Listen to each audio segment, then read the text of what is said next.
విరాధుని మాట ప్రకారం శ్రీరాముడు లక్ష్మణునితో ఈ రాక్షసుని పాతిపెట్టడానికి పెద్ద గోతిని తీయమని అన్నాడు. తరువాత శ్రీరాముడు విరాధుని శరీరం దగ్గరకు వెళ్ళి వాని కంఠంపై నొక్కాడు. లక్ష్మణుడు రాక్షసుని మహాకాయం పక్కనే పెద్ద గోతిని తవ్వాడు.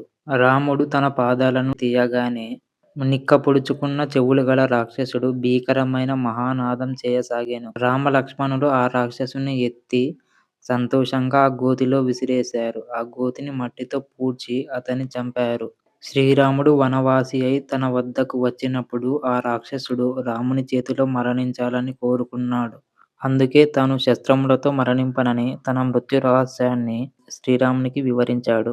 విరాధుని మరణానంతరం రామలక్ష్మణుడు తమ ధనస్సులు తీసుకొని సీతాదేవితో కలిసి ఆ మహావనంలో వెళుతూ ఉండగా ఆకాశంలో సూర్యచంద్రుని వలె కనబడుతూ ఉన్నారు. విరాధుని వధ తరువాత శ్రీరాముడు సీతాదేవిని ఊరడించి లక్ష్మణునితో ఈ అడవి మనం విశ్రమించడానికి అనుకూలంగా లేదని శరభంగ మహర్షి ఆశ్రమానికి వెళదామని చెప్పాడు. తరువాత వారు దివ్య శక్తి సంపన్నుడైన శరభంగ మహర్షి ఆశ్రమానికి చేరారు. శ్రీరాముడు శరభంగ మహర్షి ఆశ్రమానికి దగ్గరగా వెళుతూ ఉండగా అక్కడ ఒక అద్భుతమైన పురుషుని చూశాడు. అతడు సూర్యునిలా అగ్నిదేవుడిలా తేజస్సును కలిగి ఉన్నాడు. అతడు రథం నుండి దిగి భూమిని తాకకుండా సాగిపోతూ ఉన్నాడు. దేవతలు అతన్ని అనుసరిస్తున్నారు. కొంత సమీపంగా వెళ్ళిన శ్రీరాముడు అతను దేవేంద్రుడని గ్రహించాడు. ఇంద్రుడు దేదీప్యమానంగా తలతల మెరిసే ఆభరణాలను ధరించి ఉన్నాడు. దివ్య తేజస్సు గల మహాత్ములు ఆయన్ను పూజిస్తూ ఉన్నారు. శ్రీరాముడు ఇంద్రుని రథాన్ని దగ్గరగా చూశాడు. అది ఆకుపచ్చని గుర్రాలతో అంతరిక్షంలో ఉదయ భానుని వలె ప్రకాశిస్తూ ఉంది.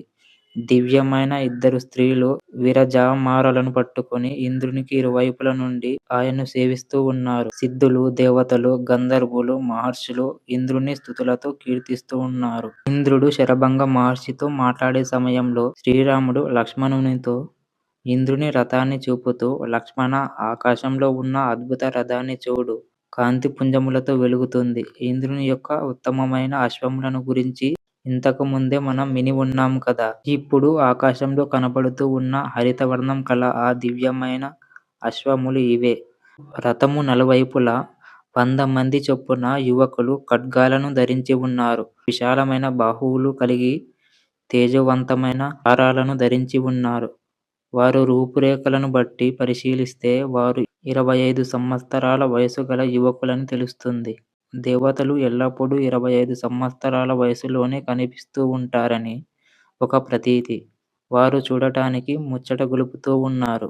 తరువాత శ్రీరాముడు లక్ష్మణునితో నీవు ఇక్కడే సీతాదేవితో ఉండుము. నేను ఆ మహాపురుషుడెవరో తెలుసుకొని వస్తాను. శరభంగ మహర్షి ఆశ్రమానికి బయలుదేరాడు. శ్రీరాముని రాకను గమనించి ఇంద్రుడు శరభంగ మహర్షితో మహర్షి, శ్రీరాముడు ఇక్కడికి రాకముందే నేను వెళ్ళిపోయేదను. రాముడు వహించిన దీక్ష ముగిసిన తరువాతే మేము కలుసుకోవడం యుక్తంగా ఉంటుంది. దేవతలకు సైతం సాధ్యం కాని మహాకార్యాలను అతడు సాధించవలసి ఉంది. ఆ తరువాతే నేను ఆయన్ను దర్శిస్తాను అని మహర్షితో చెప్పి అక్కడి నుండి తన రథాన్ని అధిరోహించి స్వర్గానికి వెళ్ళాడు. ఇంద్రుడు వెళ్ళిన తరువాత శ్రీరాముడు సీతా లక్ష్మణులతో శరభంగ మహర్షి దగ్గరకు చేరి వారికి పాదాభివందనం ఆచరించారు. మహర్షి వారిని సత్కరించాడు. శ్రీరాముడు ఇంద్రుని రాకకు కారణం అడుగగా మహర్షి ఈ విధంగా తెలిపారు. ఇంద్రుడు బ్రహ్మదేవుని ఆజ్ఞచేత నన్ను బ్రహ్మలోకానికి తీసుకువెళ్ళడానికి ఇక్కడికి వచ్చాడు. ఇంద్రియాలు జయించని వారు అక్కడికి వెళ్ళటం అసాధ్యం. తీవ్రమైన తపస్సు చేసినందుకు నాకు అటువంటి శక్తి లభించింది. రామా, నీవు ఇక్కడికి రావడం నేను యోగదృష్టితో గ్రహించాను. నీకోసం 1000 కన్నులతో నిరీక్షిస్తూ ఉన్నాను. నీ దర్శనం తరువాతే నిత్యము దేవతలతో సేవించబడే బ్రహ్మలోకానికి వెళతాను. ఓ రామ, నా తపశ్శక్తి ప్రభావం వల్ల అక్షయములైన సమస్త లోకముల శుభఫలములన్నీ నాకు లభించాయి. అతిథివైన నీకు నా తప ఫలములన్నిటినీ సమర్పిస్తున్నాను. అందుకు శ్రీరాముడు, ఓ మహర్షి, నీవు అర్పించేటి ఫలాలను స్వీకరిస్తాను. ఈ వనంలో నివసించడానికి అనువైన ప్రదేశాన్ని తెలుసుకోవాలని అనుకుంటున్నాను. మహా తేజస్వి అయిన సుతీక్ష మహర్షి ఆశ్రమానికి వెళ్ళండి. అది సమీపంలోనే కలదు. ఆయన మీకు సహాయం చేయగలడు. ఈ మందాకిని నదిలో అక్కడక్కడ తెప్పల వలె పుష్పాలు తేలియాడుతూ ఉంటాయి.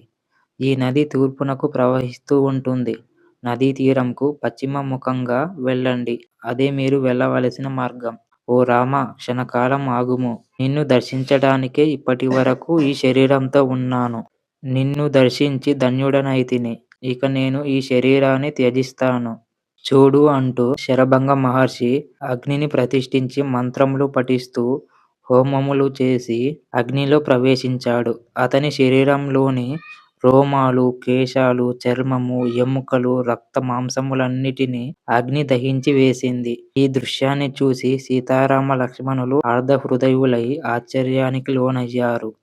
అప్పుడు శరభంగ మహర్షి 15 సంవత్సరాల బాలుని రూపంలో అగ్ని తేజస్సుతో ఆ అగ్ని నుండి బయటకు వెలువడ్డాడు. మహాత్ములైన మహర్షులు చేరేడి దివ్యలోకాలు దాటి బ్రహ్మలోకానికి చేరాడు. బ్రహ్మలోకంలో సభాసదులతో ఉన్న బ్రహ్మదేవుడిని దర్శించాడు. బ్రహ్మదేవుడు ఆ మహర్షికి స్వాగతములు పలికాడు.